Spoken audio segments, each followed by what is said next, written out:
Could Calgary real estate's pricing jump up again? Well, this is going to be the question I answer in today's short market update as I discuss the stats and the data that was just released from February 2023. The story in Calgary's real estate today is one of low inventory, or in other words, total homes on the market, well, available to buy. It's not one focused on sales. Let me unpack this now for you. But first, make sure you stick to the very end where I will be talking money, money, money.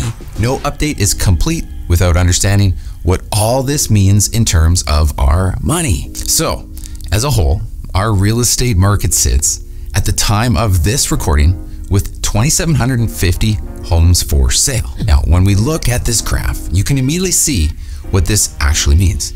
This is one of the fewest number to buy we've ever seen, and the lowest since all the way back to 2006. Now, for further context, in February, we listed 2,389 new places to the market. This is 60% less than last year, which did 4,651. And as well, from January to February, the total net new homes that appeared on the market to buy grew, well, by about 1,000. So this was helpful to serve the high amount of buyer demands that we had. Well, this year from January to February, we only saw a net new amount of 400 homes to hit the market. This is a historically low gain, and why we are sitting down where that red line shows with rock bottom number of places to buy. Let's break things down a little further, shall we? The detached market, our biggest part of the market, 60% drop in new properties to market, resulting now with 24% less than last year to buy. The semis, 50% drop in new properties to market, having us with 19% less to buy. Row homes, 48% less new listings, having us with 39% less active homes again to buy. And finally, apartments, well, they're acting a little differently. As our most affordable part of the market, thus the one which Calgarians and new Calgarians can afford, is seeing the same amount of new properties coming to the market. Why might this be happening? Well, it's because its price points apply to the greatest number of people in this new higher interest rate environment that have the ability, the confidence to buy. This is why the demand remains high here. Overall, we have 19% less apartments on the market to purchase than last year. Now, before moving on, I wanted to comment on the surrounding communities as well. Last year, during the absolute firestorm of sales that happened in the first half of 2022, the sales demand in the satellite regions to Calgary actually outpaced Calgary proper. And as a result, the total active inventory available was insanely low at this time of the year. In these markets, the new listings, they just simply took a while to get going as we rolled into the spring. But in looking at the data so far in 2023, we are seeing things flip a little bit from 2022, meaning they generally have the same or even more available homes to buy in those satellite regions than last year, but not nearly enough to take them out of our current seller's market conditions. So with all this being said, does our region have an inventory problem? What do you think? Well, it actually depends on which side of the coin you're on. If you're a buyer right now, well, yes, inventory is a huge problem. It's more like a crisis, meaning you'll have to act insanely fast to get your home that you want. And if the home is priced fair, you'll be at least paying asking price or maybe even more. But this is not a bad thing. This is just simply what it costs to get a home in Greater Calgary today, with nothing but upside on the horizon for our housing value. Now, if you're a seller right now, inventory shortages, well, it's in your favor. If you're going to market or you're considering, you remain in the driver's seat. Now, as I say this, let me warn you, this doesn't mean you can pick your price. Nope, not at all. This is the biggest difference between last year, despite the pace and that continued demand. In today's kind of like 2 times higher interest rate world, near nobody is willing to overpay. They are simply paying fair prices, and they're willing to do it at a speedy pace. So if you were as much as say 5% higher than the market, you could be completely overlooked in almost all price points and all property types. So sellers, just don't get greedy, and then you'll be handsomely rewarded. Okay, we started with inventory because it is the most important story, but let's also talk about sales. All of the data in our update compares things, how we're doing versus 2022. The year I continue to call our unicorn year, so I won't be doing that. I will be comparing how we were doing among our recent history. Check out this graph that shows how February stacked up in relation to the last 10 years. What does this red line tell us? Sales, they're pretty darn good, aren't they? Yes, the headline will say down 47%, but this is once again near the best February of all time. Despite the unicorn year, despite the interest rates, despite the economic slowdown. Good news story. Now this chart doesn't tell the full story, not by a long shot, but it does show overall demand.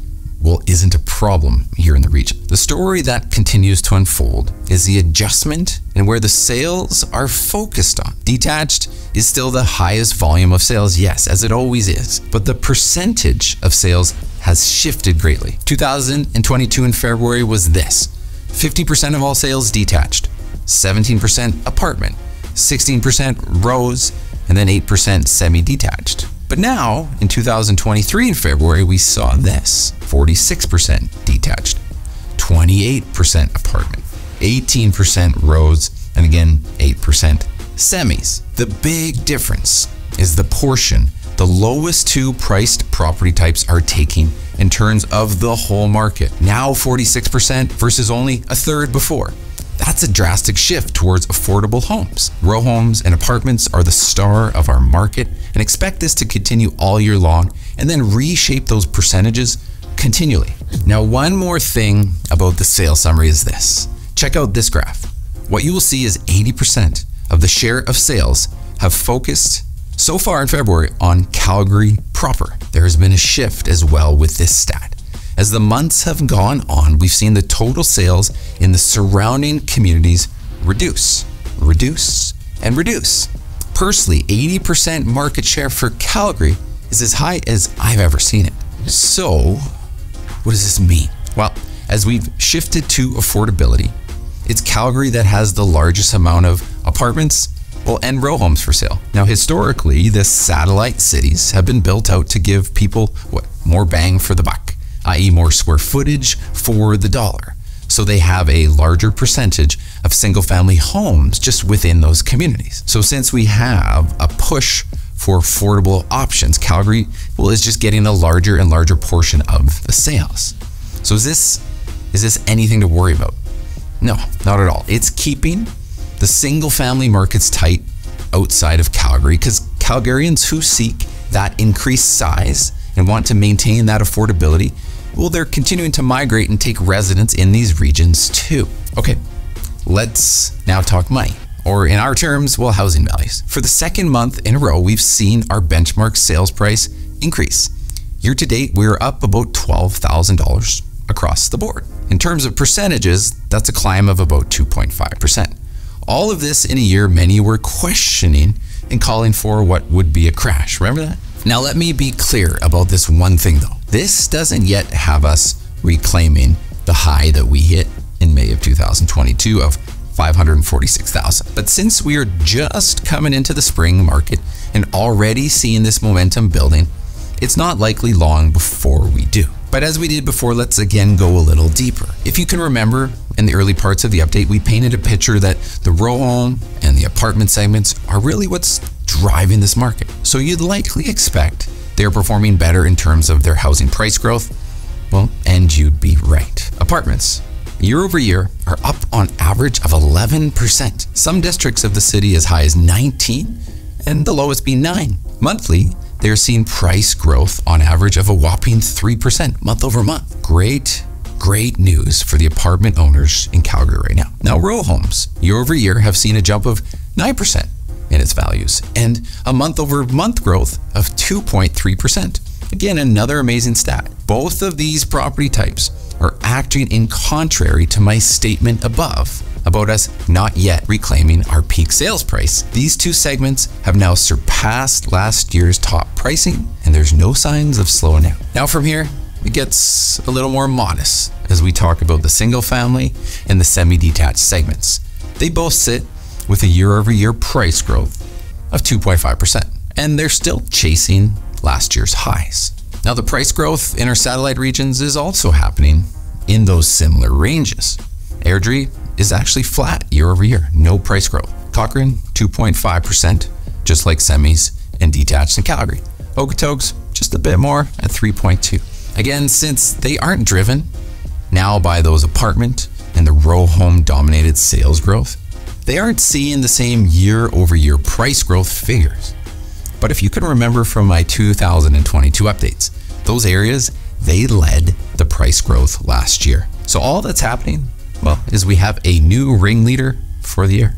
Okay, well, I started the update with the title, well, could Calgary prices jump up again? With all you've heard, well, what do you think? Supply and demand, they rule the world. Supply and demand rules our real estate. It's no different. When we revisit the sales graph showing second best sales month ever, and we compare it to the second graph, absolute lowest amount of properties to buy, well, it doesn't take an economist to point out that we have the makings of another very positive real estate year ahead of us. For me, I can easily see the year drive our benchmark average sale price up 10%. Once again, similar to 2013 and 2014. Certainly, we could expect this in the row homes and the apartment segments. They have really nowhere to go but up, like I said before. And here is the kicker. We can afford it here. We are really the only place in Canada that can. Our housing affordability index is best in the nation. And it would take years and years and years of double-digit price changes to even consider putting that in jeopardy. I'm all in on Calgary real estate right now, and I think you should too. That's it for today. Thanks for watching us here again on Redline TV. If you're in need of some help for your specific situation, just drop us a comment or email us at inquire@redlinerealestate.ca so that we can hook you up with one of our specialists from over our 90 agents in the region. And, well, as always, be sure to like, drop me a comment, and share this with the friends you know should hear this message. See you again next month.